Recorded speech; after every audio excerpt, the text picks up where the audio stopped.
The holiday season is upon us, and life is getting more hectic as we prepare to gather with friends and family. We still need nutritious, convenient meals to keep ourselves energized on jam-packed days. Factor, America's #1 ready-to-eat meal delivery service, can help you fuel up for breakfast, lunch, and dinner with chef-prepared, dietitian-approved, ready-to-eat meals delivered straight to your door. You'll save time, eat well, and stay on track with your healthy lifestyle while tackling all your holiday to-dos. Too busy with holiday plans to cook, but want to make sure you're still eating well?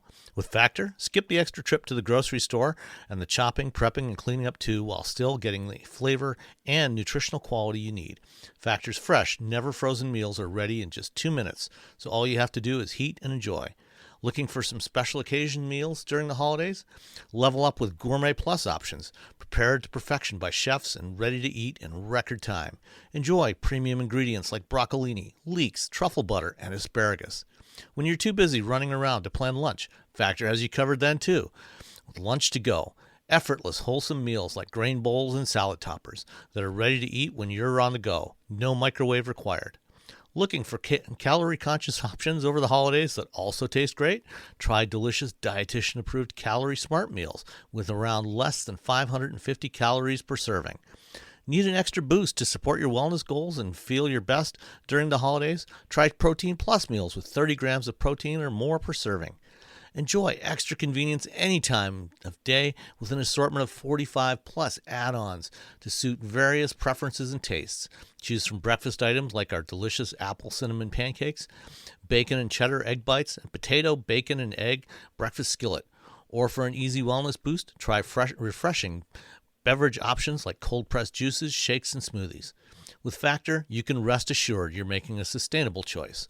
We offset 100% of our delivery emissions and source 100% renewable electricity for our production sites and offices.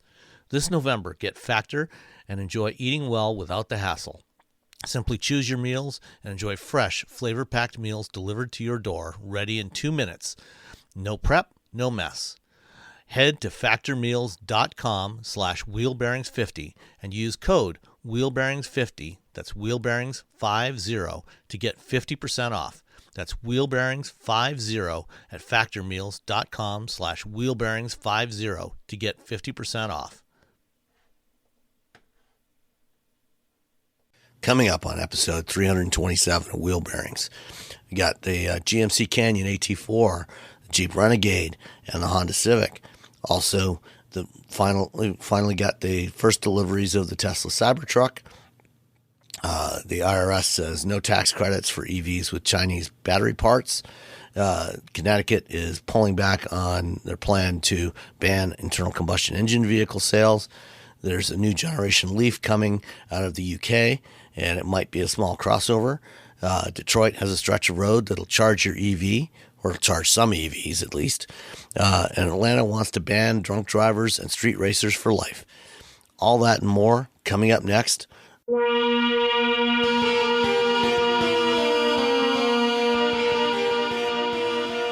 This is episode 327 of Wheel Bearings. I'm Sam Salmon from Guidehouse Insights, and I'm going to apologize right now for the sound of my voice. I've been battling a cold, so hopefully it's not too annoying for everybody. You're like Tom Waits. You sound like a character actor. It's actually kind of intriguing. Oh. I mean, I'm practicing to be in a noir detective movie. She had legs that went down to the ground. She was quite a dame. I'm Roberto Baldo from SAE International. And I'm a guest. I'm Tanya Gazdik from Media Post and Ward's Auto and A Girl's Guide to Cars. Thank you for joining us today, Tanya. And Nicole is still somewhere in Europe having fun. So why don't we start with you, Nicole? With you, Tanya. What have you been driving? All of us girls, we all just look the same, right? Yeah, girls look the same. Interchangeable. Yeah, so interchangeable. Nicole, Tanya, whatever, just call me Hey You. Hey ladies. Yeah, hey lady. What have you been driving, Tanya? I was just telling you, I just drove a rental car for a week for 1,300 miles, a Jeep Renegade, and I was on vacation in Utah. I hit all five. My husband and I hit all 5 national parks in 6 days. Ooh. And drove and then we did the Ford Bronco off rodeo. We drove our Jeep to the off rodeo. That was kind of fun. And then we drove a Bronco in the off rodeo. Nice. Did they let you take the Renegade in the course at all? No. It stayed in the parking lot. It didn't. It was a rental car. I would not have done that because I don't need to pay that, that fee when I break a rental car. Yeah. So what did you think of the Renegade? The little baby Jeep. I honestly had never driven one before, so I was very intrigued by it. It was very small, compared. We parked next to some other compact SUVs, and it was considerably smaller, even compared to them. But it was very capable. I drove a lot of mountainy, curvy Utah roads. Utah roads are a lot. Even they're quote unquote, interstates are a lot. You're doing a lot of mountains and curves and stuff, and it held up really, really well. Yeah, it's been a while since I drove a Renegade. It's been several years, but I had one like when it first came out. I had one from the press fleet, and I also drove them a couple times at the What's New events that they used to do at the Chrysler Proving Grounds on the off-road course there, and you'd be surprised. I mean, it can actually do some real off-roady stuff. Yeah, I mean, we didn't try much because, like I said, I was a little nervous about that. It had 55,000 miles on it. It was like a 2-year-old Jeep Renegade. That's a lot. Yeah, that's some rough miles. Right, in Utah. But I was really surprised at how, and we need to do more of that as journalists, because we always drive these brand spanking new cars with I'm driving a Honda Civic this week and it's got 900 miles. Clearly I'm like the second or third person to ever drive it. And it's that's really not as accurate as driving a 55,000 mile car, to see what it's actually like, after it's been living for a while. So is it something that you would recommend to other people to consider if they want a small, what trim level was the Renegade? The one I had? Yeah. I don't know, but it didn't have a lot. I mean, so it wasn't like it wasn't a Trailhawk. Little screen, and yeah, I mean, it was just a base. The screen was like the size of a credit card, which was kind of hilarious. I was just screens have definitely evolved in 2 years. That's the other thing. You drive a car that's 2 years old versus one now, and it's we've come a long way in 2 years. Yeah. So what about the Civic? Well, I've only had the Civic a couple days, and so far so good. It's I've got the turbo, so it really, I've read other reviews of it saying that it's okay, but not super spirited, and I would disagree. I mean, I was doing some serious accelerating on the freeway yesterday, and I got up to 109 without even trying. Dun, dun. Better not do that in Atlanta.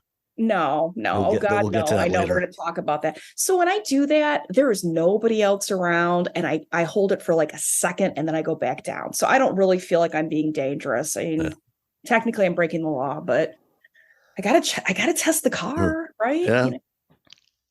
I guess you got to do what you got to do.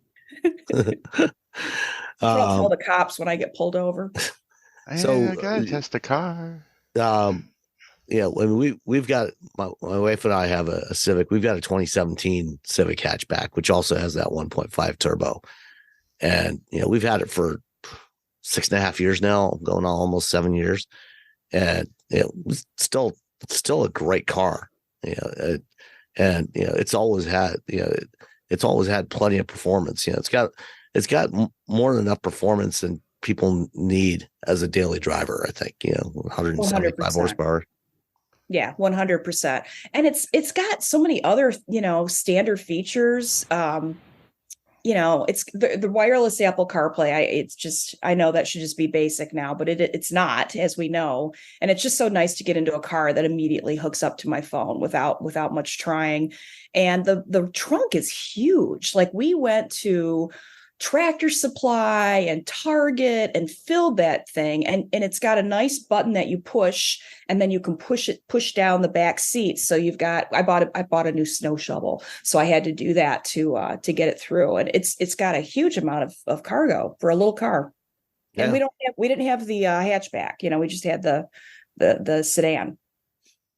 Yeah, that's my my only complaint, with the sedans, in that size class, is the trunk opening. It tends to have a lot of trunk volume, but the opening tends to be kind of small, and that's why I prefer a hatchback if we can find one, just because it's so much easier to load big stuff in the back there. You fold down that back seat and you can load in whatever you need back there. Yeah. I mean, we weren't loading anything huge. It was just nice to be able to put the shovel in, pretty easily. Yeah. All right. What about you, Robbie? What have you been driving? Nothing. Nothing. Nothing. I don't have a car this week. I'm so busy with 1,000 other things that I don't have a car. I didn't even bother asking. I haven't even sent a list to the car guy, to our fleet manager. I've just been like, I got stuff to do. I got to do this stuff. So mostly I've just been playing catch up. Maybe I'll get a car next week. I'll send an email to the guy and be like, hey, I need to drive a bunch of cars, because I really do need to drive a bunch of cars. Like the World Car, World Car of the Year voting is going to be coming up, and I probably have driven maybe 20-30% of the cars at this point. Ooh, you got some work to do. Yeah. I'll have to double check the list, and I'll go from there. But I'll just be like, hey, I need to drive all these cars. I couldn't go to the event. That's why. I mean, I had so I didn't get the 2 days at least of 16 different cars to sort of knock out a big chunk of them. So yeah, I drove my BRZ around and my Hyundai. So those are both still nice. I still enjoy both of those. Is the Jag X-Type still sitting in your driveway? It's still sitting. I haven't done a damn thing with that. It's been months. It's been months, and every time I walk out, I'm like, oh, I gotta fix that car and give it to the neighbor. I'm literally just going. I think I'm just going to give it. I'm just going to fix it and give it to the neighbor, or trade them for food, or McDonald's, gift certificates, or not even. I don't even like McDonald's. That's. I was going to say, does it work at McDonald's? What's with the McDonald's? No, I don't know. There's one nearby. There's a Wendy's too. I don't know. Maybe I can just trade them for. I think he has a couple drum sets, but I already have a drum set. He's also a musician, so I'm like, well, what? But I have too many. I have too many things. The guys at TFL did a video last week. It's titled "Snow Season's Here." You can buy these 4 ridiculously cheap all-wheel drive cars right now, and it was one at $1,000, $5,000, $10,000, and $15,000. And the $1,000 one was an X-Type. It's an X-Type. See, you can get it for $1,000. So maybe I should sell it to my neighbor for $500. There you go. Although I suspect yours is probably in a little bit better shape than the one that they had in the video, which was missing a grill, it had no shifter knob. Oh wow! No, it's got all its bits. It's even got the leaping kitty cat. Oh yeah. All right. It's even got the leaping kit. That's a big thing. People keep asking me, does it still have the? I'm like, yeah. They're like, yeah. That's the only thing people care about when I talk about that car. Does it still have the hood ornament? I'm like, yeah. Yeah, you can stab a person when you run them down. That's right. Now, it doesn't retract. The hood ornament doesn't go down. No. This is 2004. That kind of technology was like. You'd be a Richie. You're Richie rich for that sort of thing. All right. Well, I had 2024 GMC Canyon AT4. So this is the GMC version of GM's new generation midsize trucks. And like the Colorado, it is just ever so slightly larger than the previous generation. It's only an inch longer, but it's got a couple inches longer wheelbase, so it's got slightly shorter overhangs than before. And interesting, unlike Toyota on the Tacoma, which is keeping multiple different body styles, GM and Ford have both cut back to just doing a crew cab. So there's no more extended cab versions of the Canyon like there was in the previous generation, which is actually probably fine for the most part, because the extended cab, they had flip down rear seats, the jump seats in there, but anybody but a small child couldn't couldn't actually fit in there. So it was basically only useful for storage if you just flip up the seats and just use it for storage. But it's like the 90s when they started putting little cabs and yeah, like Toyotas and stuff. yeah. You're like, you gotta sit back there. Oh wait, my friend from high school, his dad sold the patent to the seat in the back of the Nissan of the hard body, the tiny really? little seat. Yeah, The jump seats back there. I just remember that. That's it. That's my only helpful bit of advice. Yeah, it's not helpful at all. The one downside though to not having that extended cab version is now there's only one bed option. You used to have if you wanted a longer bed to store stuff and you didn't really need a back seat, you could get that extended cab and have a longer bed, have a 6 or 6.5 foot bed.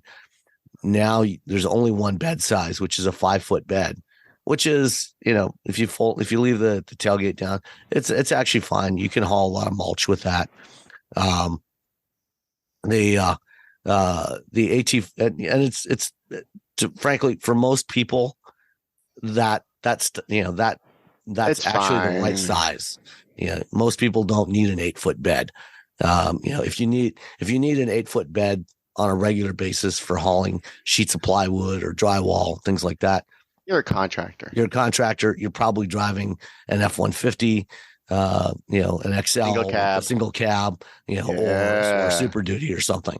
So the AT4 is a decent all arounder. It's a little more off-roady version of the Canyon. So there's several different trim levels. There's the Elevation, which is the base level, the AT4, which is a little more off-roady. It's got a couple of skid plates on there and a 2-inch lift, factory lift, and a little bit wider track with the wheels. There's the Denali, which is the luxury version. And then there's the AT4X, which is a luxury off-roader. So it kind of combines the Denali and the AT4 in one. And also this year, there's only one engine option in the Canyon, and also in the Colorado. There's only the 2.7 liter turbo 4-cylinder that was introduced on the 1500s a couple of years ago.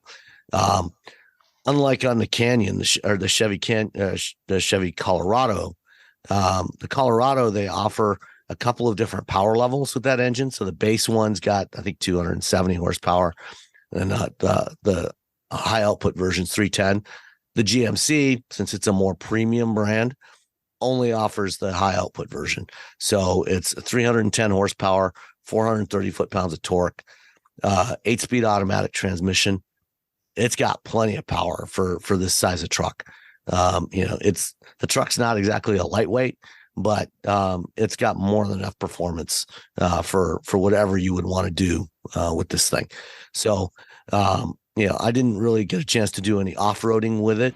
But one thing I did notice, driving it mostly on the street, is it's the ride quality, even though it's got a 2-inch lift on it, and all-terrain tires, it feels really comfortable. It does a good job of, letting the wheels move around, but keeping the body under control. It never feels bouncy. Doesn't feel like it's got a lot of body roll when you're going around corners. There's a stretch of highway near me that has this kind of slight sine wave to it, like a low frequency sine wave that on some vehicles that are too stiffly sprung, you get this bouncing motion that is very uncomfortable. Makes you start to feel ill after a few minutes. That's not a problem for this one. It's got just the right mix of spring rates and damping to keep everything under control. The infotainment system in this one is GM's new Android Automotive based system. So it's a 13-inch center touchscreen display with all the Google Automotive services built in.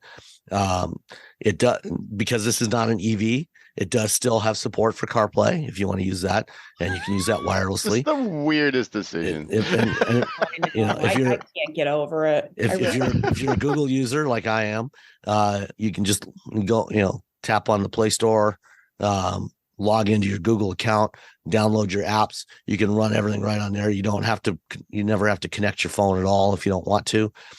Everything's right there. Google Maps, Google Assistant, all that stuff is built in. The seats are quite comfortable. The interior was quite nice. The one I had the desert sand metallic finish, so it's kind of a light tan color, and 18-inch wheels did I have the 18s or the 20s? Can't remember now. No, it had the 18-inch wheels, and they're 31-inch tires. So it's not a huge amount of it's got a decent amount of ground clearance, but if you want to go do any serious off-roading, you probably want to step up to the AT4X, or at least get some bigger tires on the thing. You got two-speed transfer case, a 4-wheel drive low,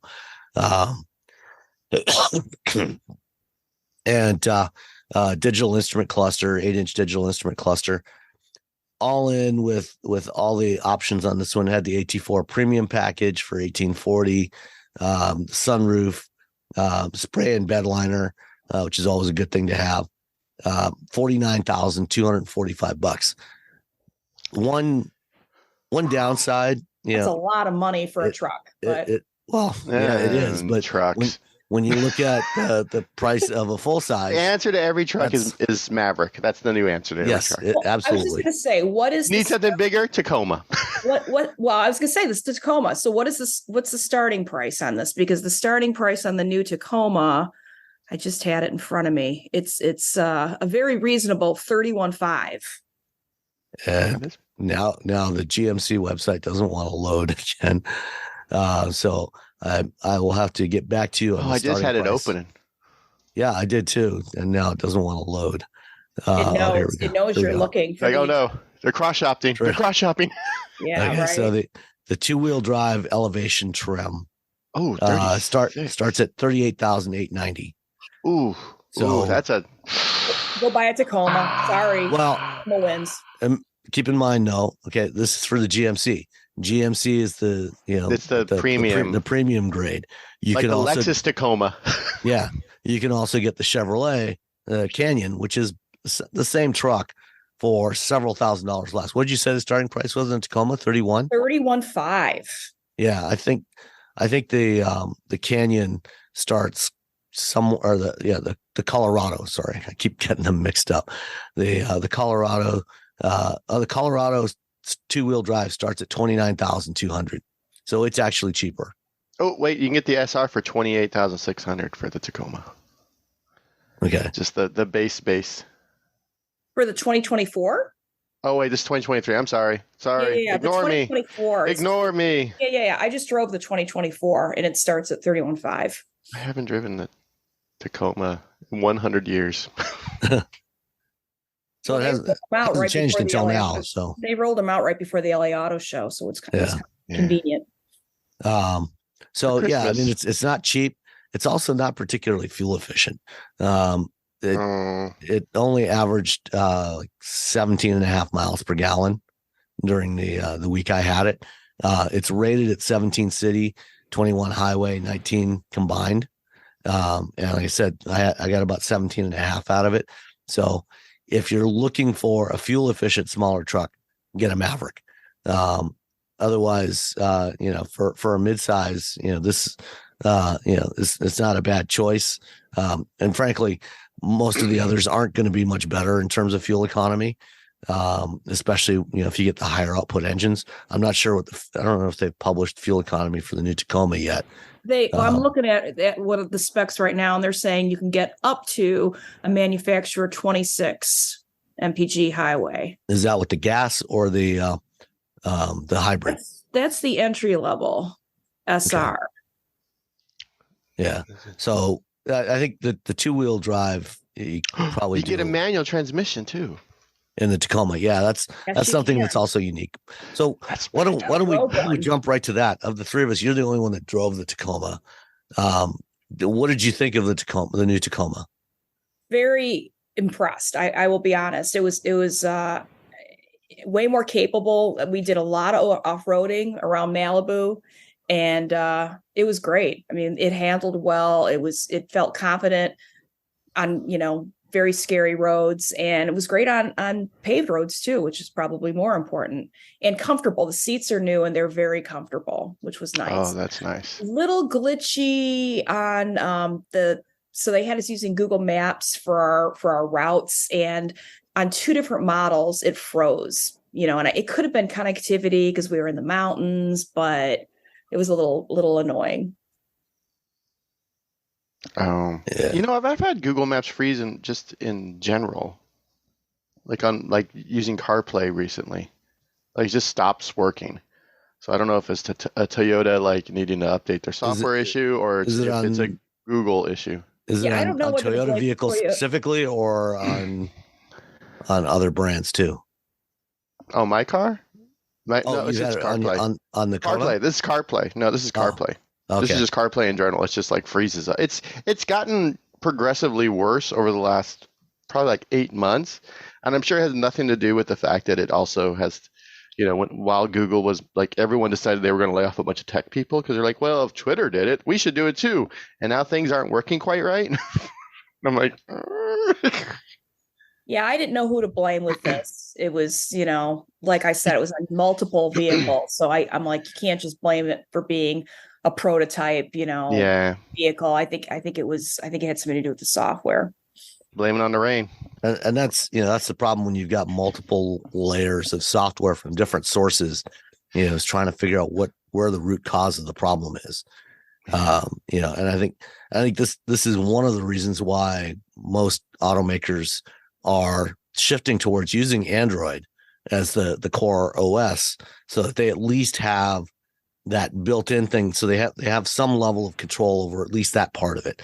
So if you have a problem with the projection, that's a harder issue to tackle. Sometimes, like I know on our Honda, my wife drives that mostly, and sometimes it just loses the connection to the phone, and I've seen that on other vehicles as well, with Android Auto and with CarPlay. So it's tough when you've got these different devices that have to interact with it, and the more you can embed it and have some control over that, the easier it is to diagnose and fix those problems. There is a strip of road. Oh, sorry. No, go ahead. There's a strip of road along Interstate 80, right before the bridge, if you're heading west, where it doesn't matter what car I'm in. 90% of the time, Apple CarPlay will just freeze and stop working. There's something happening along this one. All of CarPlay, or just the maps? The whole CarPlay, all of CarPlay would it'll freeze and then it'll just cut out. Every car, my car, BMWs, Mercedes, like anything that supports CarPlay, it's like this one strip. And I've talked to Antoine, who's over at CNET, and there's a spot over near he lives where it does the same thing. I wonder if that's an issue, with iPhone and its connectivity to the cell network that's doing There's that. Something. I something think causing some interference there. Aliens. So maybe government GM, aliens. Maybe GM's, shift to wanting everybody to use the native system isn't so bad if we can get rid of issues like this. My problem with native systems is they don't crowdsource current traffic, yeah. which I want to know. Well, traffic but they're using Google Maps, which is crowdsourcing that traffic. So so they're getting that data from anybody that's using Google Maps or Waze. That data is being fed into the Google Maps that's running in your car, because they're it's still connected. Do all native systems use Google Maps though?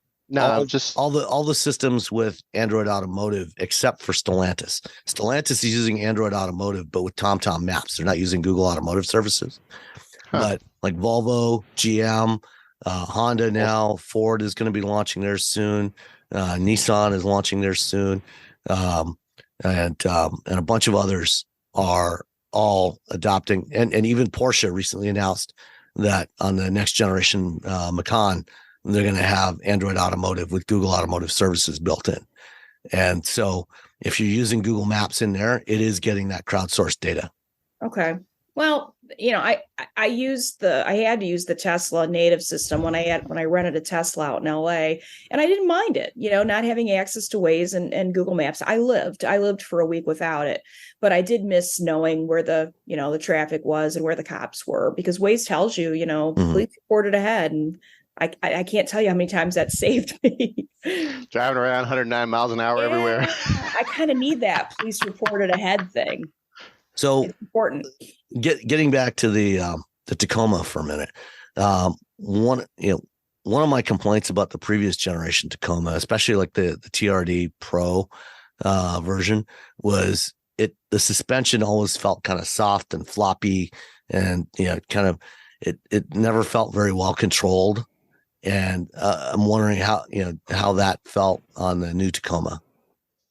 It felt great. I mean, we in a variety of situations. So on the freeway, on city roads, on off-roading, it always felt, I wouldn't say stiff, but it wasn't floppy. It felt controlled, appropriate. Yeah.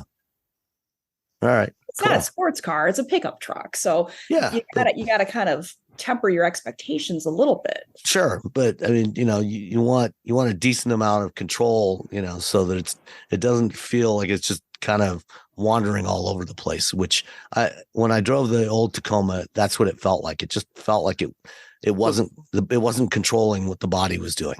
I thought was the issue is that it was the old Tacoma. Yeah, well, it was. Toyota is very much like, we're just going to sit on this for, I don't know, 15, 20, 25, 30 years. Especially with their trucks. Not so much with their cars, but with their trucks. They definitely if it ain't broke, don't fix it. Yeah. That's their whole, even if it is kind of broke. And to be fair, the Tacoma has still been the best-selling midsize pickup of all. It sells like twice as many as the next closest one. Oh, so, yeah. Yeah, it's kind of crazy. All right, cool. Anything else on the Tacoma? Any other thoughts on that? Well, to answer your question, I'm just kind of looking at the tech stuff, and they said, one leap forward for the new generation is a fully redesigned coil spring multi-length rear suspension. Yeah. Ooh. So that improves the overall ride and handling tremendously, especially on an off-road, cornering. All right. Excellent. Did you know you can support Wheel Bearings directly? Head to patreon.com/wheelbearingsmedia and you can become a patron today. Your contributions will help fund the platforms and tools we use to bring the podcast to you. And exclusives and improvements are already on the way thanks to your generosity. So if you want to be part of an automotive podcast like no other, head to patreon.com/wheelbearingsmedia. All right. Well, there was another truck that finally got into the hands of a handful of customers this week. Some people got it. A few people. They didn't get to drive it away. They got it though. Yeah. They got to take possession and then climb into the passenger seat. Including among those was Alexis Ohanian, also known as Mr. Serena Williams. He was one of the 10 that got a Cybertruck this week. So that's who it was. I was like, man, I know that guy. almost 4 years to the day after they first showed it, and Franz von Holzhausen smashed 2 windows with a steel ball, trying to prove how bulletproof they were. They finally handed out some customer Cybertrucks. Well, this time they gingerly threw a baseball at it instead. Yes, yeah, a very bouncy baseball, by the way. Yeah, I was like, come on, just don't do it. Just don't. There's no need to do with that. I think I have a feeling that Elon said, you're going to do this or you're fired. I mean, that's a lot of things that happens at Tesla, to be honest. Yeah, I know.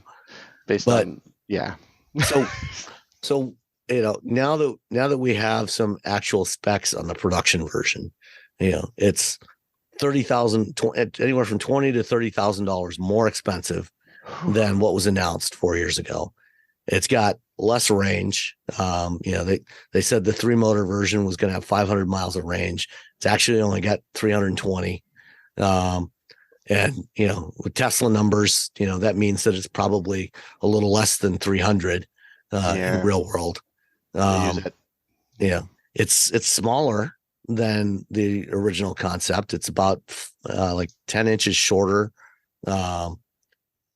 So what do you what do you think of this thing?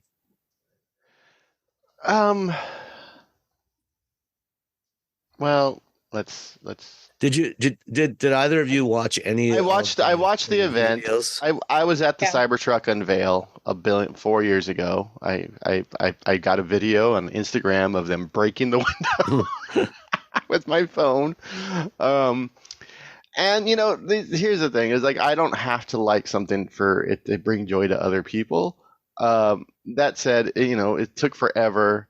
I don't know. I mean, apparently someone said, I don't know, I haven't even researched this. You can't sell it in Europe because it doesn't meet the standards, like safety standards. I'm surprised it meets the U.S. safety standards. Yeah, I'm surprised The more as I well. look at it, the more I think. Based on what I've seen of I know. the crash test video, I'm not entirely convinced that it does. I don't think it could. I mean, just the front end of it is not engineered for a crash. Yeah, I don't know. I mean, yeah, people are going to buy this because they're going to buy this. That's all there is to it. But will they be able to? It's weird. It's cool. I think, but I'm just going to go back to, they should have shown it off. They should have said a year later, you know what? It's going to be really hard to make it the way we want to make it. So that's going to be a low run, low production vehicle. You can also get one that looks pretty much exactly like it, built in a traditional fashion that people can buy for $40,000. But instead, they just held fast to this idea that it was going to be, the special steel, Tesla steel, or whatever they're calling it. And it's stainless steel. Yeah, well, they're special Tesla stainless steel. I don't know. They say a lot of things. It's hard for me to yeah. And so, people are going to buy it. Good for them. I think if you're in the market, the Rivian's going to be a better, just better all the way around. There's no reason a truck this big should go from 0 to 60 in 2.6 seconds. I don't think the WTF on the GMC Hummer should be an option. Like, these things are so heavy, and they're just like, look, we can go from 0 to. I'm like, no, you're just throwing a bowling ball really quickly down the street. That's not cool. If it's your jam, fine. I wouldn't buy one. It's not really that. They kept talking about how it's utilitarian. I'm like, I guess in a way that a hatchback's utilitarian. You have the little cover in the back. You can throw things in the back, but it's not a truck. Does that make sense? It's not an F-150. Well, it's the TFL did Roman and Andre did a video the other day talking about it, and Roman said, you know what? After watching that reveal, I'm going to call it a cybercar. I'm not even going to call it Cybertruck. It's cybercar because, in fact, I guess during the event, Musk referred to it as a car something like 19 times. He didn't refer to it as a truck. He referred to it as a car. And so Roman just said, I'm just going to call it cybercar. Well, but they have to sell it as a truck because clearly this does not meet any sort of pedestrian safety standards. No. It's just a big pedestrian smasher. Yeah. And with those sharp edges on the front, I would not want to get hit by this thing. No. It's just a polygon machine. Yeah. Which again, I mean, you want a polygon car, cool, but there's like it's unlike anything else on the road. I'm like, yeah, but so's the Ioniq 5. I'm like, settle down, buddy. Well, Elon is still saying, at first he said 250,000 a year. He's backed off of that and saying now, he told Joe Rogan that they're aiming to sell 200,000 annually. It's like I just don't even know how that I can't see them selling that many. Well, I can't see them building that many, to be honest. Or building that many. It's just too hard. Which is why they're now offering $1,000 to anybody with a reservation to buy another Tesla instead, which I think is really telling. Right? Oh, really? Oh, that's If you're on the Cybertruck reservation list, you can get $1,000 discount if you buy any other Tesla through the end of the year, I think. Oh. And just FYI, I was just checking. Alex Ohanian did not actually have a reservation for a Cybertruck. Elon just called him up and said, "Hey, do you want one of the first?" And he said, "Yeah, sure, I'll come out." And so he came out and he filmed it. And then he's got this Instagram following of how many people follows him?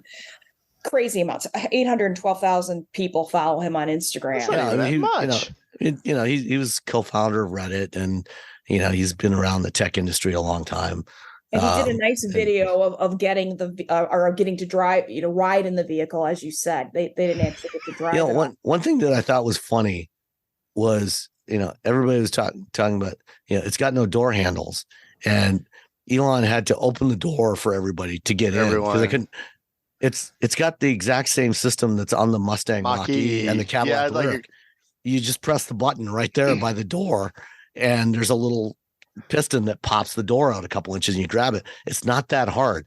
I don't like those. I want a door handle. I don't care how cool the car is going to be without it. I want if there is a problem, I want a firefighter to be able to open my damn door and not have to be like, wait, what's going on? Right, 100%. I don't want a first responder to let me get the owner's manual up on YouTube trying to figure out how to open the door of my vehicle. I don't care how much cooler it is if it doesn't have a door handle. I know that at least on the Mach-E and the Cadillac Lyric, they actually have supercapacitor in the door so that there's enough energy.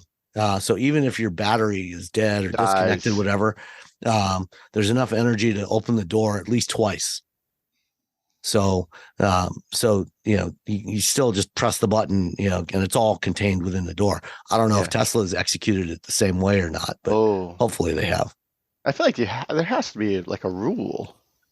You would think there'd be a NHTSA rule. I don't know. You think there'd be a NHTSA? So that's the thing. A lot of things you would hope there were NHTSA rules, but there aren't. They aren't. Yeah, there's that's a whole other issue. Yeah. I noticed that they added the power supply in the back. You can plug things in. You can work at you get 11.5 kilowatts. So that's nice. Yeah. So everyone they saw F-150, which everyone copies everyone else. So that's not a dig on Tesla. It's just like, oh, that's a good idea. We should do it too. I didn't see the Cyber Quad though. What's going on with that Cyber Quad? I guess they didn't have it at the event, but apparently it may be on the website now to order. Really? Somebody I saw that somewhere. There's definitely pictures of it around. No, I don't see it there yet. There's a lot of clothes. Yeah. But chargers. The other thing, is with the with visibility out of this thing, when the power tonneau is closed, you have zero visibility out the back, which, is not necessarily that big a deal, if you've got camera mirror system. But if you're towing with this thing, the outside mirrors are actually pretty small for a truck. And, this thing, has 11,000 pound towing capacity. But none of the influencers that got a chance to actually do some initial first drive reviews that were posted this week, had an opportunity to actually do any towing with it to see how the truck handles. You had Jason Camisa for Haggerty, racing this thing around a track against a go-kart, and apparently it handles pretty well on a track, but I don't know how well it's going to handle with an 11,000 pound trailer on the back. And, your visibility of what's going on back there might be pretty limited as well. Yeah, you need the little extenders. Yeah. I wonder if you can buy those. I guess you just buy the ones for like an F-150 or Silverado and you just clamp them on. I mean, it's stainless steel. You should be fine. You can do whatever you want to it. Sure. Why not? Speaking of stainless steel, do either of you have any stainless steel appliances in your kitchen? No, my appliances are 100 years old, and I've heard horror stories about stainless steel, so I will never get a stainless steel. I mean, it's great if you like fingerprints. I mean, who doesn't like a good fingerprint? Especially if we're doing crimes. So one other interesting detail that I guess they didn't talk about during the presentation is the range extender battery. So if you they have an optional battery that you can get that can be installed in the bed that takes up about a third of the bed volume and increases the range. So with the tri-motor, you can get from 320 to 440 miles of range. With the two motor all-wheel drive, you can get up to 470 miles of range. But of course, battery like this is going to weigh probably at least 600 pounds. So it's not going to be something you're going to slide in and out on a regular basis. But the funny thing is, the guys at Electrek just found a patent that Rivian was granted in 2020 for a range extender battery that you put in the bed of the truck of the R1T. And so they already have a patent on what Tesla is doing. And apparently the Tesla battery is going to cost $16,000. Ooh, that's a lot of money to lose space in the back of your car for extra range that you literally don't need, because if there's anything about the Tesla vehicles is that you have the Tesla network. You're fine.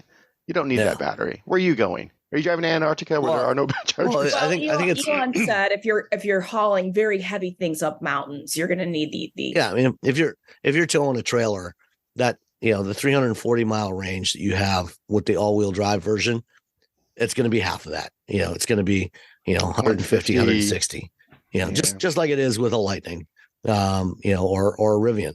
You're going to cut your range in half with a heavy trailer. Because it's such a hassle to charge an electric truck or any EV with a trailer, you probably would want to get that. Ideally, the way they do it is they would actually let you rent the battery from a Tesla service. Oh yeah, for the weekend. I need this for a long weekend. Go to a service center, have them put the battery in, and big then crane. And then you rent it for a week or two, whatever, for your road trip. When you're towing your camper trailer, and then you go back when you return and they take it out. I talked to Tesla a billion years ago about pull-through charging stations, and they have some, but they're supposed to. There are a few, but not many. They were supposed to, they told me at the time, which was 2020, which is a while ago, that they were going to be building a lot more. Well, all right. It's a lot of things. Any other thoughts on the Cybertruck? It doesn't have the dash cluster. Every car without dash cluster makes me sad. Yeah. But that's the way Tesla's going. I'm actually surprised that they kept the dash cluster in the Model S and Model X when they refreshed the interior of those cars. Yeah, I know. I'm looking forward to seeing one in the wild, especially here in Detroit. And I'd like to see it next to an F-150 or a Silverado or a Ram. I'd really like to see the comparison next, side by side. It's slightly shorter. One thing that was interesting, among all the dimensions of the Cybertruck got smaller from the original concept, except for one, the width. It actually got 7 inches wider. 7 inches? I sat in that thing. It was fine. It's the width is listed as 86.5 inches, 86.6 inches, which is the same width as the Hummer EV. And that is a ridiculously wide vehicle. So why would you, all right, okay, fine. I sat in that thing with 5 people at the launch event. It was fine. I mean, one of them was a child, so I guess that's I don't know. All right. Sticking with EVs. Fisker. Is anybody, neither of you have had a chance to drive a Fisker Ocean yet, have you? No. I have not. Yeah, it sounds like Fisker's having some challenges. I was actually talking to somebody else in LA, and things are not looking good there right now. They just announced this week that they're cutting their production target for the year for second time to just over 10,000 units. Originally they were targeting 13 to 17,000 units. They dropped it to 10,000. Apparently because they're trying to conserve cash. Because if you build vehicles, then you have to pay for the parts, and if you're not selling them, or if you're selling them at a loss, then you're going to be burning cash. Yeah, you got inventory, you got storage. Yeah. So they're having some challenges, and it looks like it might be they might be in line for a rerun of what happened to Fisker in 2013. Well, I mean, I feel like they sort of made a lot of the right moves, but I mean, right now, I mean, with interest rates are so high, and you're like, oh, I'm gonna buy a car. You're like, you know what? Nah, I'll just wait. I'm good. I'm good. Has anyone ever like renegotiated their car? Like refinanced their car Refinance the loan? car loan? Yeah. I mean, we refinanced I haven't. our mortgage during COVID because it went down, the interest rates went down. But yeah, I don't think anyone's so like when you look at a car, you're like, well, I'm going to be paying how much in interest for? Okay, I'll just stick with the car that I have now. There's no reason you couldn't. I mean, you probably. I mean, I think most people, at least on new car loans, finance through the captive financing arm of the automaker. Yeah. But I mean, if you go to a bank, I'm sure, I mean, you could probably get a new loan, to pay off the old loan at get a new loan at a lower interest rate to pay off the old loan. But the car would be less, you'd probably be slightly underwater with the loan because cars depreciate, more than, a house. And so you'd probably have to make a big balloon, like a big payment in order to get the loan. To get at least back to break even. Yeah, the break even.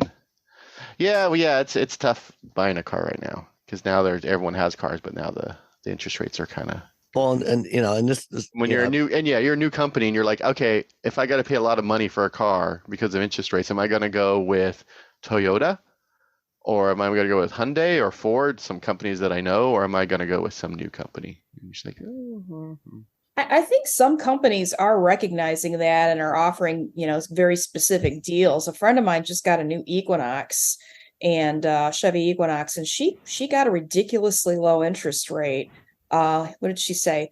$500 rebate, 1.9% APR financing, employee pricing, and Costco had an additional $1,000 rebate for members on the exact vehicle. So. Yeah, and that's usually like through the captive finance arms of the automakers, like GM Financial, Ford Credit, Honda Financial. They can get away with doing those sorts of things. Usually, if you go to a bank or if you're buying a used car, it's a different story. Yeah, those interest rates are much higher. Around 7 to 8% on average right now for new cars, and upwards of 10% on used cars. Yeah. All right. Batteries. One of the challenges with buying an EV these days, I've been talking to a lot of reporters over the last month or so about, why are EV sales down? And to be honest, they're actually not down. EV sales are up. Market share is up. EV market share in 2022 was 5.5%. This year it's 7.4% through October. And we're on track. We're just shy of 1 million vehicles through the end of 1 million EVs through the end of October. This is going to be the first year that we sell over 1 million EVs. There's only a couple of manufacturers that are actually down. Ford, Volkswagen, of the majors are down on EV sales this year. Everybody else's EV sales are actually up.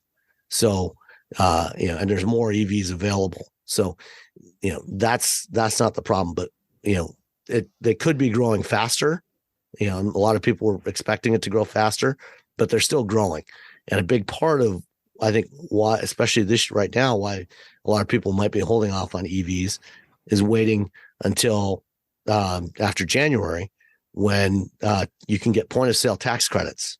So cash on the hood, bam. Instead of waiting till the following year to claim that $7,500 tax credit on your tax return, after January, you will actually be able to get that when you buy the car. So for the first time, it'll actually lower your monthly payment, which is a big thing for most people. Interest rates are a big factor in that monthly payment, and how much you actually have to pay. And if you can get that $7,500 off, then that lowers your interest, your monthly payment significantly. And I think we'll potentially see a bunch of people buying EVs in 24 that were just waiting. But IRS just issued their guidance on how some of the stuff is going to work for what vehicles are eligible for tax credits. Basically, it comes down to if your EV has any Chinese-made parts or any Chinese-made minerals. Actually, the minerals are 2025, but any Chinese-made parts, components in 2024, and then in 2025, any Chinese processed minerals, you get no tax credit at all. Dun dun dun. Which Volvo is. Ooh. Yeah. Polestar. Yeah. So there's you get nothing, like Willy Wonka. Yeah. So there's probably a bunch of EVs. So even if your EV is made in the U.S., if you don't have those, if it's got any parts, battery parts made in China, you might be out of luck for any tax credits. I mean, if that's not an incentive to build a new battery plant, I don't know what is. Yeah, well, I mean, we've got lots of Ford and CATL. Yeah.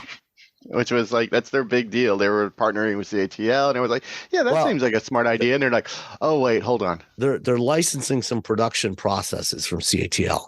They're not, they actually are buying batteries for the Mach-E and the F-150 Lightning right now. So those will no longer be eligible.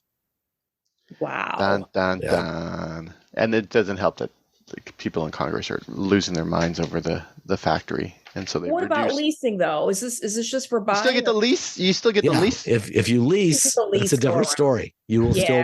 Leasing is the way. Yeah, it doesn't apply if you lease. So for most of the manufacturers, they're doing the tax credit pass through on the lease, and that's what Volvo's doing.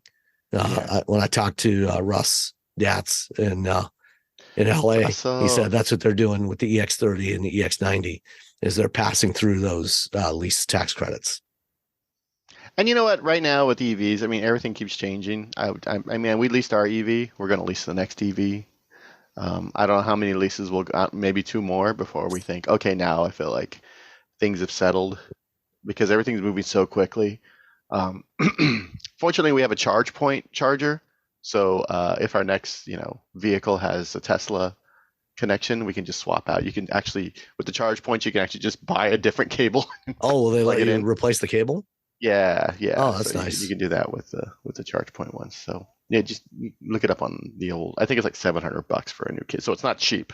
It's not expensive. Well, it's $700. You might actually be cheaper to just buy a new charger. Buy another one. Yeah, maybe we just buy a new charger. Yeah. But we're topped off at like 50 kilowatts right now, so it's not like we're getting any extra speed from what we have installed on the house.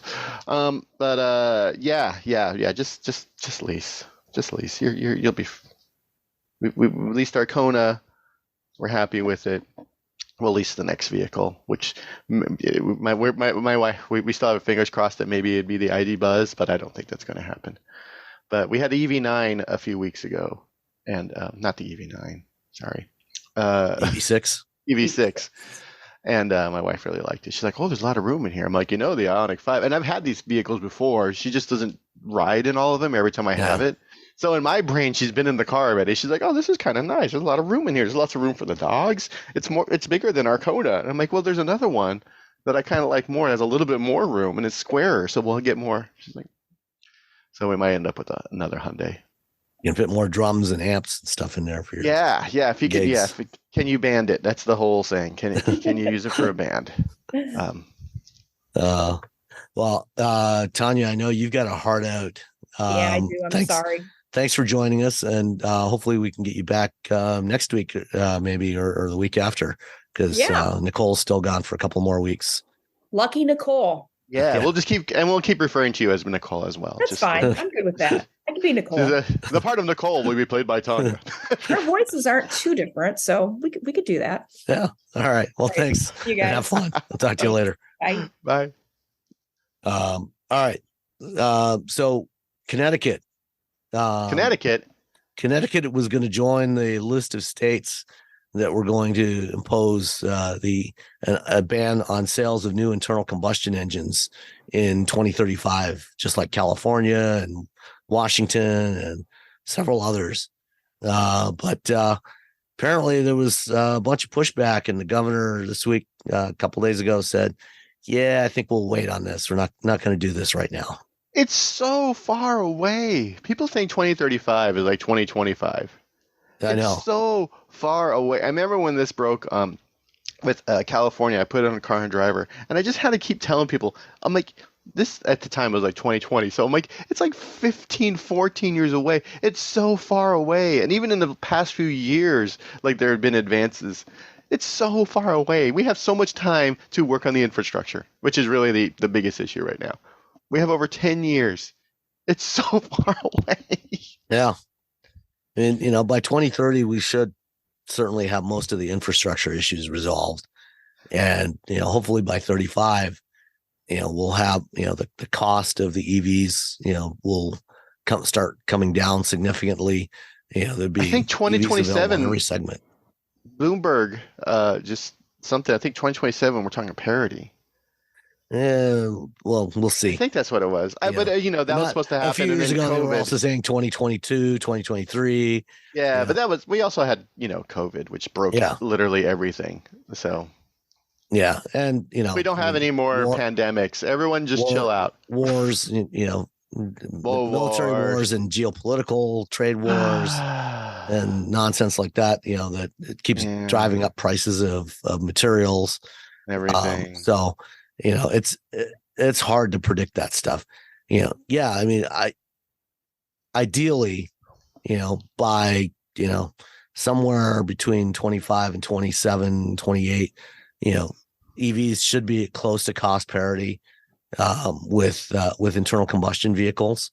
But a lot of things can change that, suddenly spike prices in lithium or nickel or cobalt or something else. China can just say, we don't want to do that. We don't want to sell it to you at this cost. And that's the problem with getting most of our minerals from China right now, is that they control the entire market. And so, there's mining operations and there's extraction operations that are going on in the U.S., but our regulatory system is so dense that we're talking like 10 years for, if you're lucky, to get it like a new mine. And it doesn't necessarily all have to be mined domestically. The tax credit regulations do allow for getting materials from countries where we have free trade agreements, like Australia, for example, and Chile.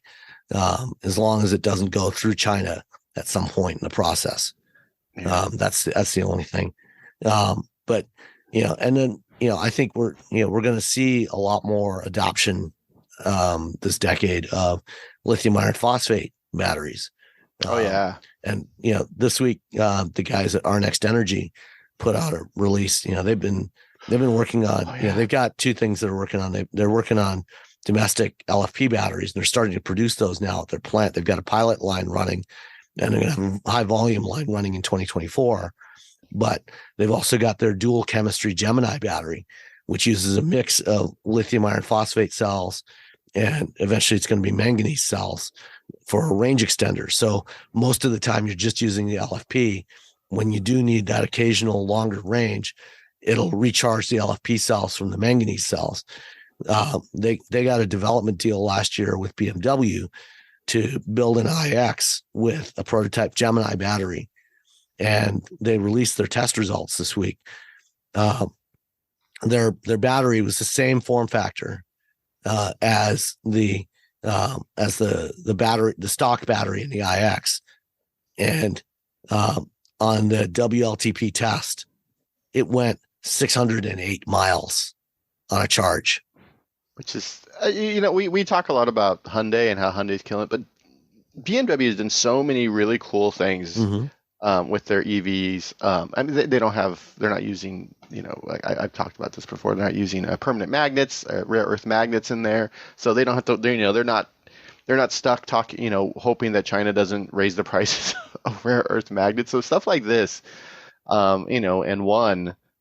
LFP is becoming big. I just talked to someone talking about lithium sulfur batteries, which are supposed to have higher energy density. So there's a lot. Again, 2035 is a long way off, and battery technology is moving so swiftly. Even if you look at solid state batteries, and you're like, well, in 2030 we'll be able to sell 30,000 of them. I think was Toyota's deal. Actually, I think it was 10,000.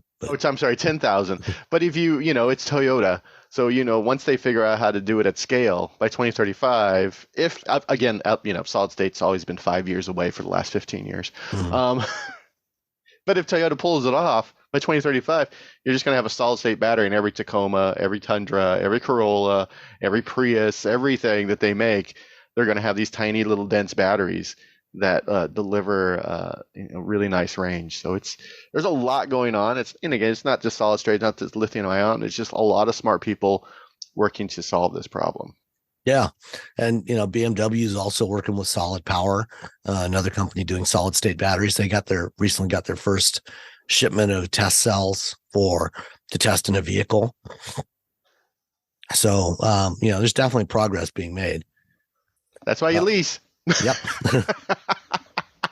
All right. So, a couple of years back, Nissan put out a concept called the Chill Out, which is a little smaller crossover. Looks a lot like the Aria, but smaller and a little smoother. And this week there was a story from Automotive News, and I think it was also in Autocar in the UK, that Nissan has said that their plant in the UK at Sunderland, their assembly plant there, in the next couple of years, they're going to be launching 3 new EVs, including an electric version of the Juke, next generation Leaf, and also something else that they haven't announced yet. But the Automotive News is speculating that the new Leaf is going to look a lot like the Chill Out concept. That'd be dope, to be honest. I like the Chill Out. It's like a weird little, it's higher than it probably should be, but it looks like a micro machine. Yeah. Everyone who used to remembers micro machines.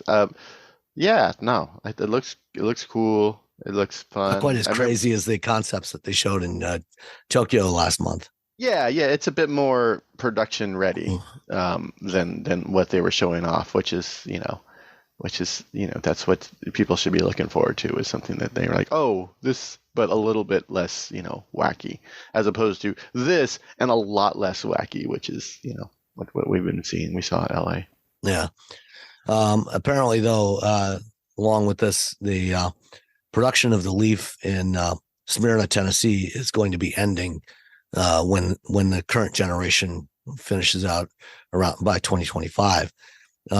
Which is unfortunate, but Nissan has said that they're going to be building 2 new EVs at their Canton, Mississippi plant, which is where they built the Titan today.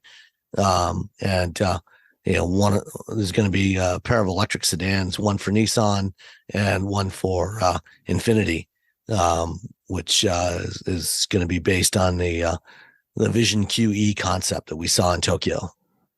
For the Smyrna plant, because they have a battery facility there as well. Are they just spinning down that entire plant? Well, so the battery facility, the battery plant there, was originally that was a joint venture. It was AESC. It was a joint venture between Nissan and NEC. Nissan bought out NEC's stake, and then they sold 90% of AESC to Envision, another company. And so Envision AESC is continuing to run that plant. And they're also building a couple of other new plants here in the U.S., one in Kentucky that's going to supply batteries for Mercedes-Benz in Alabama, and then another one in South Carolina that's going to supply batteries to BMW in Spartanburg. So it's not clear what the plan is for the I've reached out to battery plant. I reached out to them about this plant, and I've heard they do not like talking to the press at all about anything, even if it's good news. Like AESC is just like, well, we don't need to talk to you. Yeah. So it's unclear right now what the plan is for the Smyrna battery plant. The assembly plant, the vehicle assembly plant, is still cranking along. They build Altimas and Frontiers there along with the Leaf. And they'll be building the Rogue. I think the Rogue is built there as well. Eventually all the Nissans are going to have some sort of electrification inside of them. So yeah, definitely. I'm sure that plant will be continued to, at some point, they're going to need those batteries that are being built like next door. Right.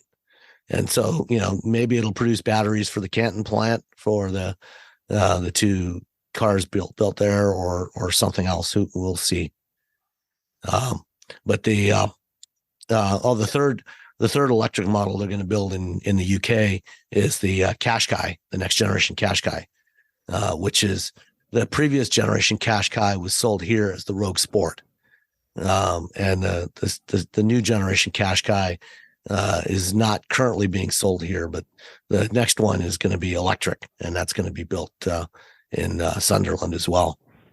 Well, that's good for the UK. Yeah, at least somebody's building something there. Yeah, exactly. They must have figured something out on how to make it work for them. All right.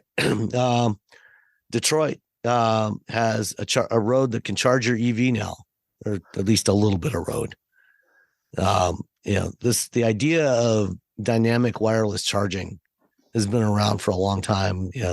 It's a cool idea. The idea, you got wireless charging now for your phones and other devices. You just put it on a pad and it starts charging. And, electricity's been around for a while. You can, they have wireless charging on a few cars, where you just drive in, park your car over a pad and it charges the battery. But, this is one of the first public roads that has a wireless charging system built into it. So that as you drive down the road, it can charge an EV. And so in Corktown in Detroit, there's a 1/4 mile stretch of road. So basically about, 3 or 4 blocks, where they've built in a charging system into the road, and they're testing this with some vehicles, driving over it. Ideally, if you could do this, you could get away with smaller batteries because you don't have to go to charging stations. Your car just gets recharged as you drive down the road. But we'll see how effective this actually is. It's, on freeways, if you're stuck and you're just moving a little bit, that makes sense. You lose a lot of power to heat with these, if you picked up your phone from when it's using the wireless charging versus just plugging in, it's a bit hotter. So that's an issue. And then of course the cars have to support it. So that's the other thing. Generating the power though, if you set up the road, I think they have this in France, like something where as you're driving on it, like the vibration creates electricity. Maybe that's there's been some interesting ideas around that. Yeah. So I don't know if it generates enough, but if it generates enough electricity to be self-sufficient, so as you're driving over it, it'll charge your vehicle even just a little bit. And there's been ideas of having solar panels in the road, so you're basically driving on the solar panels. On solar panels, that seems like a bad idea. Yeah, that's not a that's not going to last. And the problem with even if you're regardless of where you're getting the electricity from, having the wireless charging system embedded in the pavement, especially in Michigan, if you're not from Michigan, springtime in Michigan can be very treacherous for your tires, because we get a lot of freeze and thaw cycles over the course of the winter, and you get a little crack in the road, water gets in there, and the next time it freezes, it pops out a big chunk of pavement. And it's expensive enough to maintain roads. When you add this in there, I don't know how durable this is actually going to be. And I think this is part of what they want to test with this, is to see how durable it actually is when you're driving over it, and how well it survives. So, we'll see how well this works next April. Michigan's got turn this on. Every time I drive to Michigan, I'm like, oof, man, you guys, I don't know why anyone would buy dubs in this car. I honestly don't know. I've had flat tires with regular tires, fortunately I've only had to replace one wheel on my wife's car from a pothole. But I've replaced multiple tires over the years that either got blown out completely or, ended up with a big bulge in the sidewall. It's not good. We kind of had we had a taste of that in California after all the intense rains, because it just kept raining, so it just kept wearing away and destroying the roads, and I ended up with a flat tire in a press vehicle with it. It just destroyed the sidewall. I'm like, well, that's the end of that tire. And well, I mean, I had two in the span of like 4 months. Last fall and early winter, had it on the Lucid Air. Got a flat from a pothole. And then in the Nissan Versa got one. But at least the Versa had a spare tire that we could put on. So yeah, that's nice. That's nice. I had a BMW during Monterey Car Week that I drove over a curb because where they had us park for quail.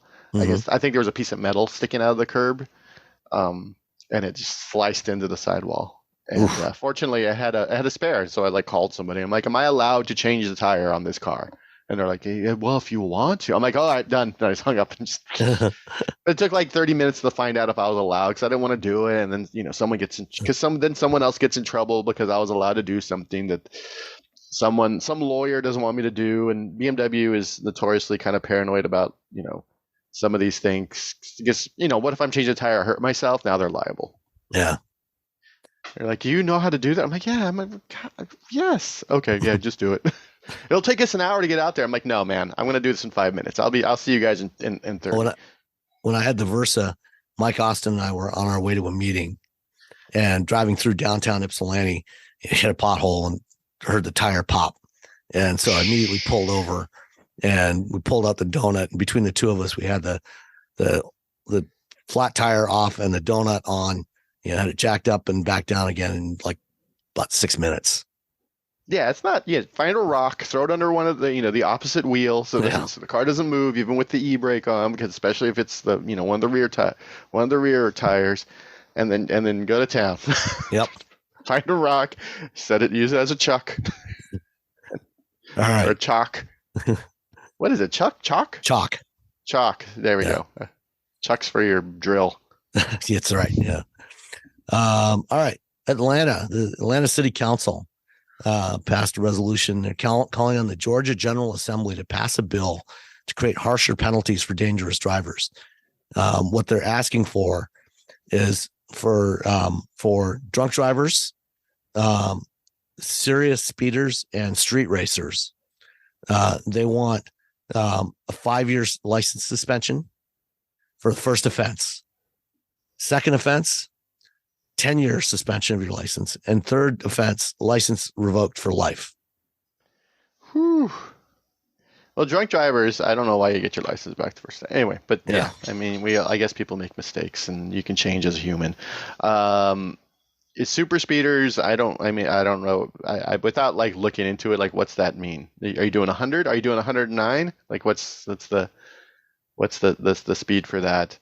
And then racers. I mean, the reckless driving. I think there's a lot of people I see driving just like complete idiots. Mm-hmm.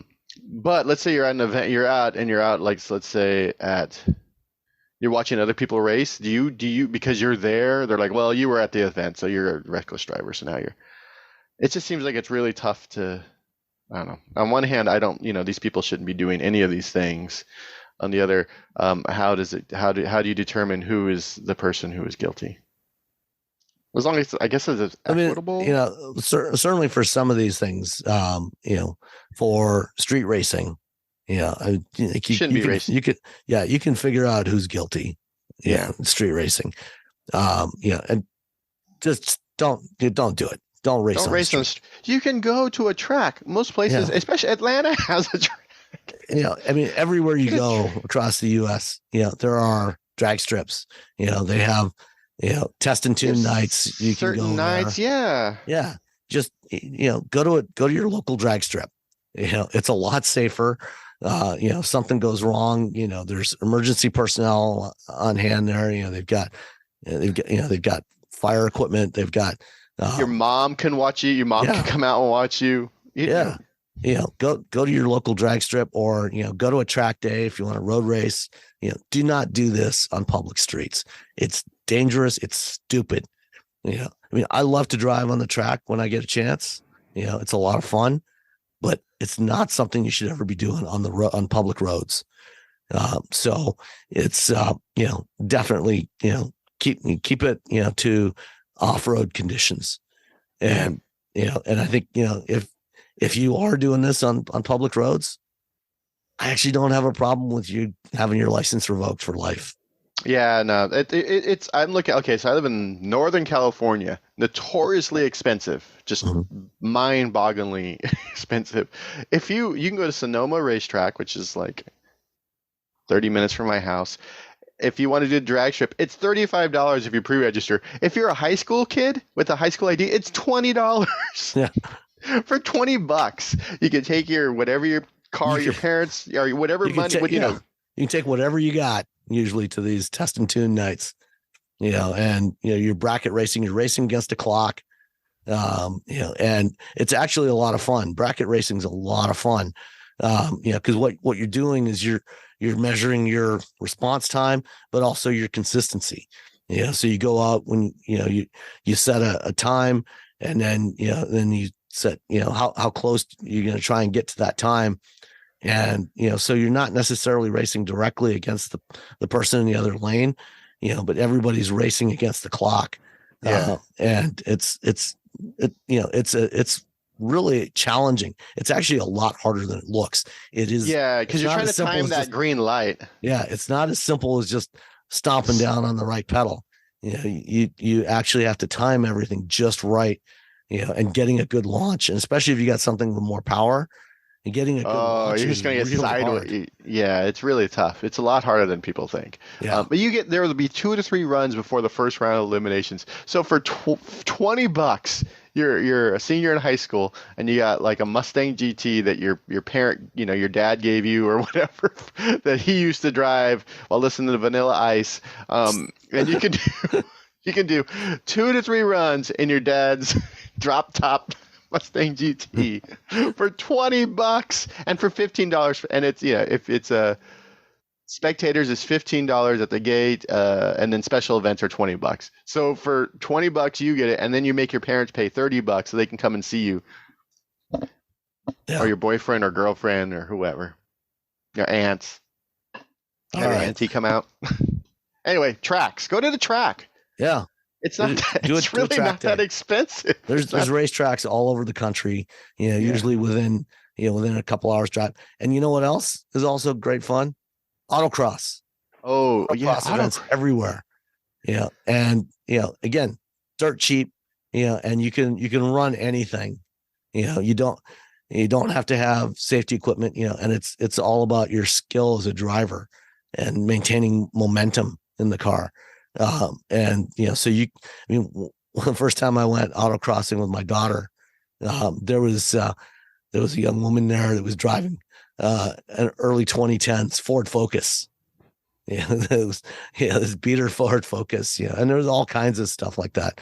And you're running against the clock, and it's so much fun. It's and you can do that, and you're not putting others in danger. So if you have a Challenger or a Mustang with the live axle, because those things are horrible at cornering.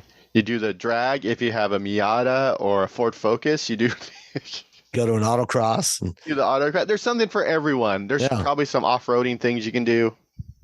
Yeah, I mean here in Michigan, there's all kinds of club racing tracks like Waterford Hills and Gingerman Raceway on the west side, and these are all over the country. And I think if you go to find the site. I think it's Motorsports Registration. You can find events near you.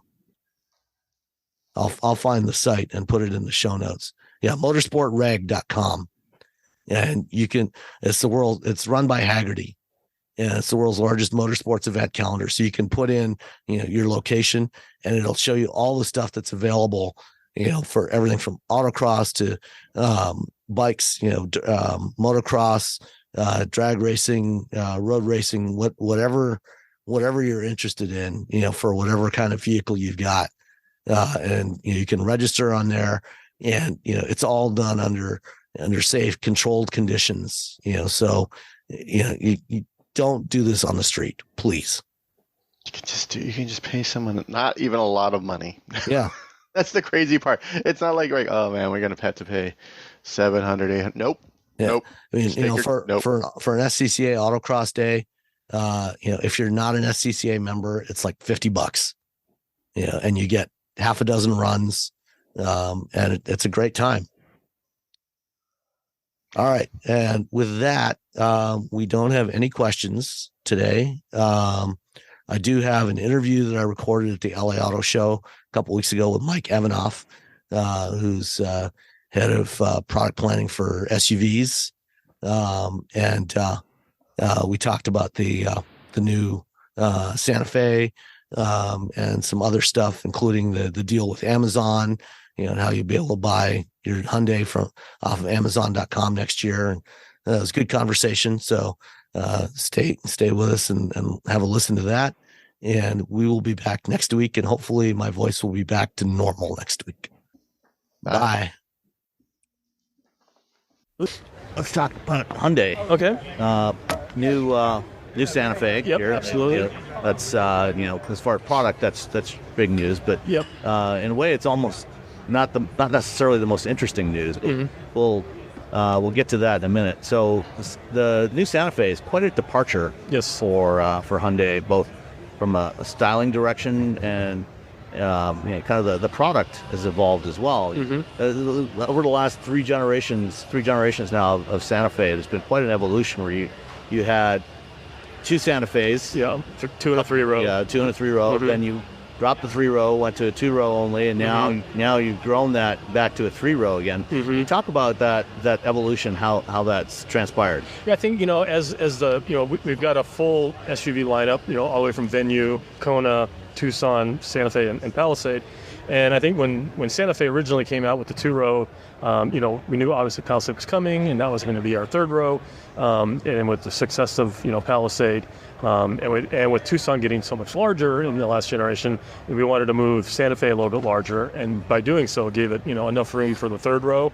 Make it standard. It's a very usable 3rd row. I mean, it's a it looks like there's decent amount of legroom. It's not an emergency jump seat like sometimes.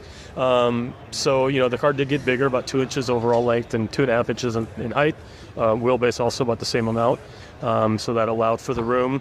We made the engine. We no longer have the 2.5 normally aspirated engine. That's gone. And 2.5 turbo is the standard engine. That's the base engine, which makes sense from a size and everything standpoint. I think Santa Fe just kind of grew up a little bit, and it's still 6 inches shorter than Palisade. So there's still room for Palisade at the top. But Santa Fe, I think, supports it nicely and allows Tucson to operate in its own space now too as well. Yeah, it's kind of the story of the industry, where a nameplate will grow, yes, over time, right, and then new ones come in behind and backfill those size segments. It's funny. I always talk about in all my, because I've been doing this for a long time. And it's like when the new generation car comes in, for a car, something as simple as a car cover to keep it covered. Mm-hmm. I'm like, just get the car cover from the car segment above it. Last time, and it fits, the new. It's a small anecdote, but it's just kind of it's kind of how it goes. Each one does get a little bit bigger, but yeah. So now we got some more space in the lineup, and who knows, leaves room for Palisade to even stretch a little bit more in the future. Mm-hmm. And of course, you've also got the EV side of the lineup. Yes. You get the Ioniq 7 coming sometime next year. Mm-hmm. So powertrain wise, you got the 2.5 turbo and the hybrid. Yes. No more plug-in hybrid. No more plug-in. Is that going to stay that way, or for Santa Fe, I think it's going to stay that way. We have the two powertrains. We want to focus on those two. The mix of power of the hybrid will be obviously increasing moving on into the future, and both those powertrains. Basically, 100% of Santa Fe is assembled in Alabama. So whereas before the plug-in did come in from Korea, so we wanted to focus on just keep it simple, 2 powertrains, all U.S. built here in the States. We still do offer the plug-in in the Santa Fe, or in the Tucson. So that's still available at a lower price point. So if somebody wants to pursue that, the plug-in side can still do so with Tucson. But for Santa Fe, I think it's going to remain with what you see for now with the 2 powertrain options.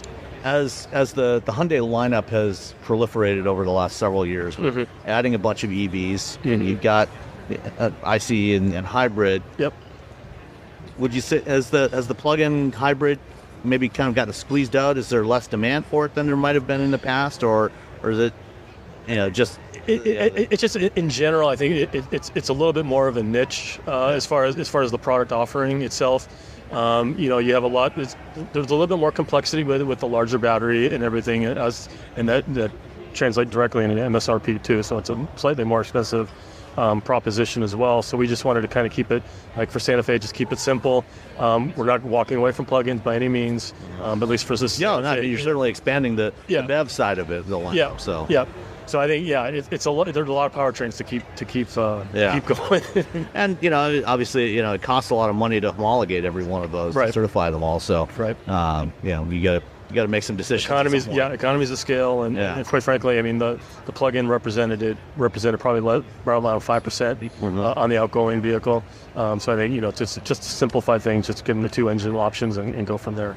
So with Santa Fe, with the changes to Santa Fe, do you expect the customer base for that vehicle to evolve? We do. We kind of positioned, and we're very cognizant of Palisade too. So we want to make room for both. We kind of see Santa Fe as more like refined, rugged, whereas Palisade, a younger life stage, younger family. Palisade would be more mature family, older family, a little bit more premium in its positioning, but definitely room for both. But Santa Fe just kind of has evolved, and I think success with Palisade shown us 3 rows. There is a market, definitely strong demand for it, and with the size increase and everything, it just made sense to just not have different configurations, just keep it simple and grow Santa Fe and give it back the 3rd row that it had once before. You didn't have to make the choice now; you just did it. Yeah, interestingly, the new Santa Fe almost seems like it fits right in the same slot where the Veracruz was way back when, the first 3 row. Right. What you mentioned the word rugged in there, and something one of the things that's new on the Santa Fe is the RXT? XRT. Yep. Got the right letters. Yeah. So XRT, which is a trend we've been seeing, across a lot of utilities, having a more ruggedized variant. And talk a little bit about what you've done on XRT to differentiate that from other trims. So we've had XRT we have it in Palisade now, we have it in Tucson, we have it in everything, and it's a mid-level trim. A little bit more rugged looking, but it kind of stopped there at that point. It was just more of appearance. We're growing XRT. We have plans for it, down the road in the future to expand it even more potentially. But for this particular example, it's the first XRT, or first Hyundai actually to have all-terrain tires.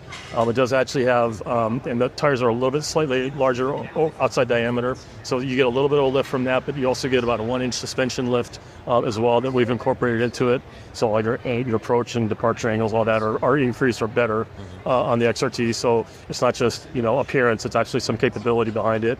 And also the towing is increased to 4,500 pounds. So that's about a 1,000-pound increase, and that was primarily through cooling,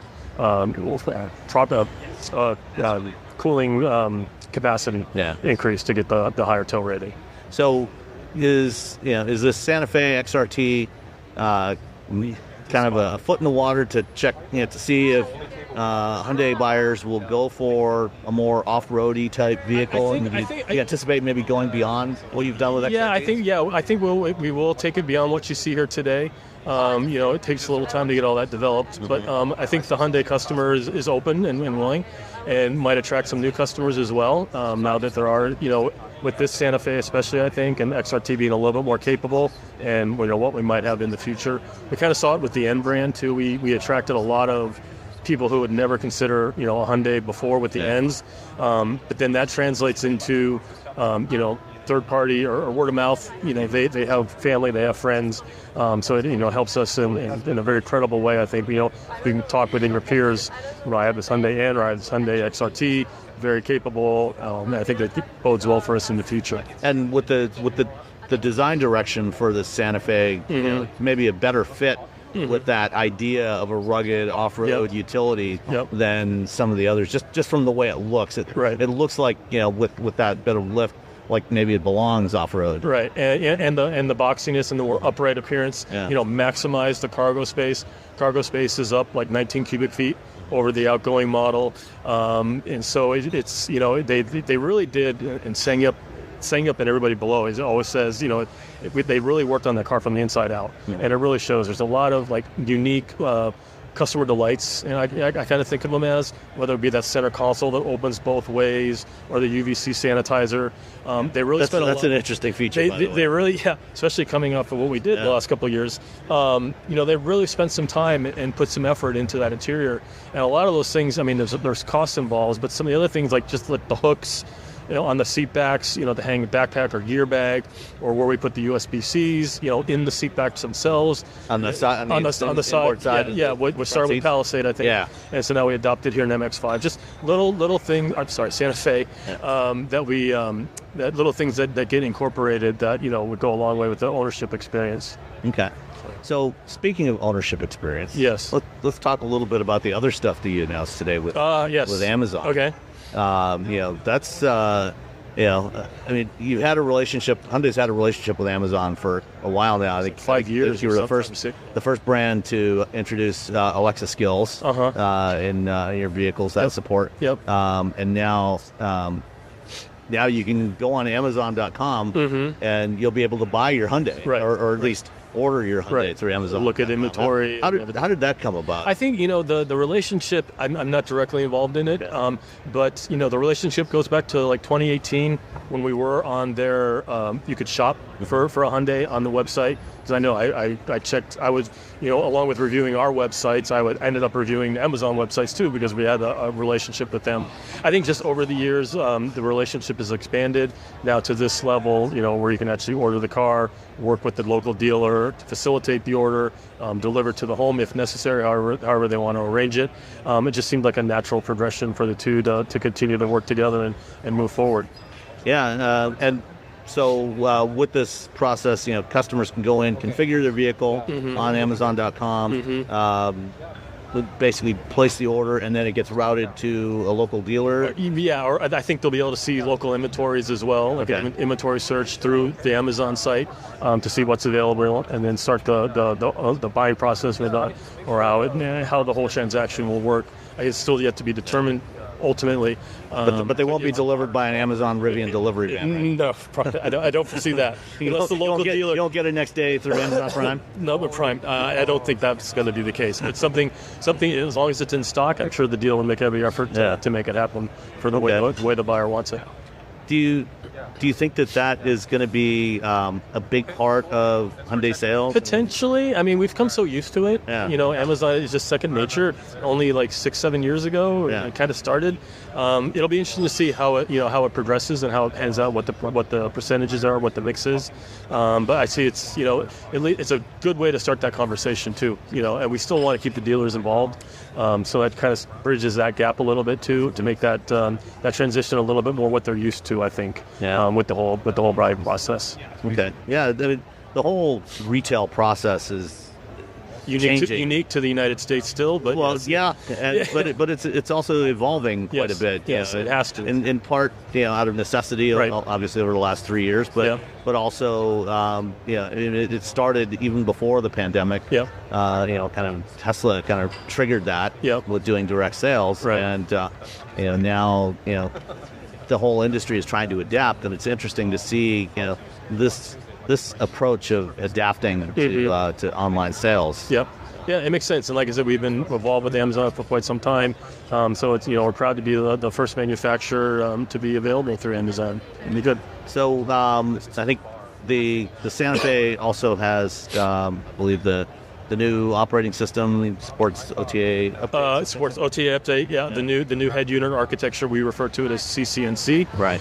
Both connected car navigation. Connected car, cockpit is in there too, but yes, something along those lines. But yes. Yeah. So that launched in Kona. It's also now in the new Sonata, which had a pretty big refresh recently. And yes, it's coming to Santa Fe as well now. And this will also have the new version of BlueLink. BlueLink Plus. Yep. All 24. BlueLink Plus launched on 23 Ioniq 6, which I also launched. But yeah, every 24 model year from there on out, all has BlueLink Plus. Okay. So it's included. And I don't know. Can you talk at all about the EV side of things? A little bit, yeah. The Ioniq 6 I have. So, yeah. Okay. So how's that been going for? So Ioniq 5, Ioniq 6, were well received. Ioniq 6 is in both of them, as far as media accolades and World Car of the Year and fantastic. We're very proud of all that. There's a lot of and also a finalist for an accolade. Yes, exactly. Yep. Looking forward to that. So we, it's very well received. Dealers have been happy. I think, from a product standpoint, we do have the limitation of not having the support, of the tax credit that some manufacturers do, and we're working very hard. We have a plant opening next year. We're full speed ahead on that to alleviate some of that bit, a little bit of a hurdle. But still, I think, we're now the all combined Hyundai Kia Genesis #2 in EV sales for 2023. So I think it's focusing out really well. Very well. Right. And yeah, you've got some fantastic product out there. Yep. Both the internal combustion hybrid and also electric side of the business. So and now we're adding performance to that EV sector. So I look forward to you driving that. Yeah, I'm looking forward to it too. It's going to be interesting. Some of the things that they've done on the Ioniq 5N. Like the simulated shifting and the sounds. Yes, it reads a little hokey. I'll be the first to admit I was very skeptical. I prefer my traditional experience. The first time I've driven the car a few times. One of the more recent times I got to do the E-Shift with the audio feedback and everything. And you kind of really have to, after driving it for a couple minutes, I had to remind myself this is an electric car. Yeah. You can tell, obviously, from the sound. The sound itself is electronic. It's made to sound like the 2-liter turbo. It's never going to sound 100% like it. But I remember I was on a ride and drive with the engineers that came over from Germany, and they were explaining on the E-Shift work, and like each individual simulated gear has its own torque map. And the way it all interacts. I was like, after hearing them explain it, which you can't really do to consumers easily, that's to me the challenge, is how to convince people. I think it's getting behind the wheel to experience it, because it does give you that tactile, both physical and audible feedback, and that engagement with an EV that you don't really have today. Yeah, and that's it's an interesting comment that they were making last night at the event. That we don't just use our eyes when we drive. Yes. We use all of our senses when we drive. Or most of our senses. Hopefully, you're not tasting anything. Yeah. But certainly, you're using your ears, your sense of touch. Right.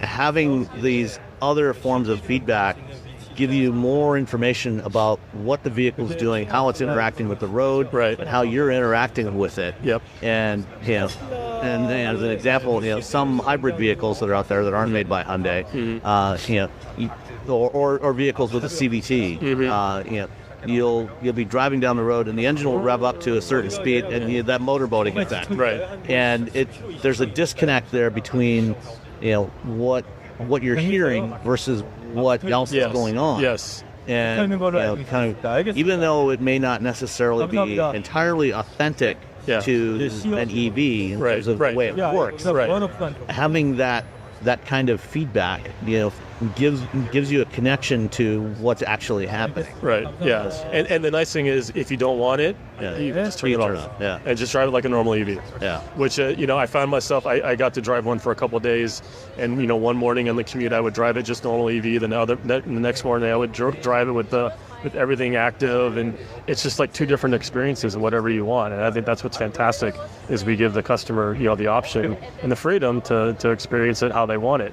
It's nice that we have that, because I was very skeptical about performance in EVs and the weight and everything that goes along with it, and I think they've done a fantastic job with that vehicle to give you, like I said, just you can drive like a normal fast EV like everything else, or you can really interact with it. And on the racetrack, thermal management, battery degradation is always a key thing, and they spent a lot of time managing all that to get 2 laps out of the Nürburgring.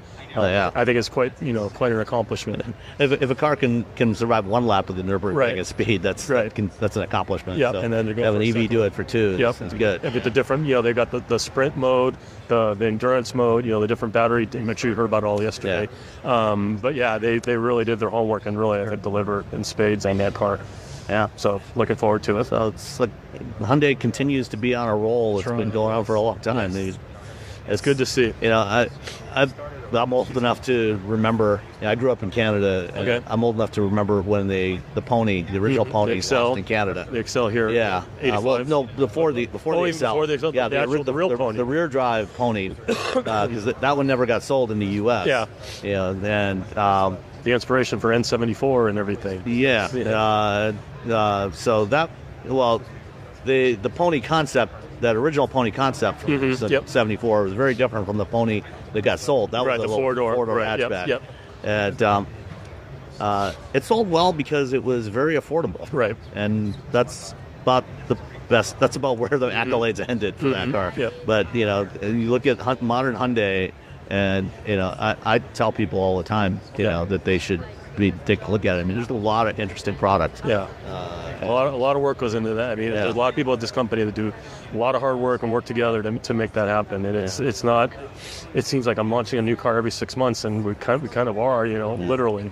So it keeps us busy. Well, I'll be looking forward to driving the Santa Fe, and then the I think then the IR5N. I think that drive will be in April. Okay. So hopefully in California, and we'll definitely be at a track. So stay tuned. Sounds great. All right, Thanks, Sam. Mike. Thank you very much. Good to talk to you. Good to talk to you as always. Enjoy the rest of the show. Thanks.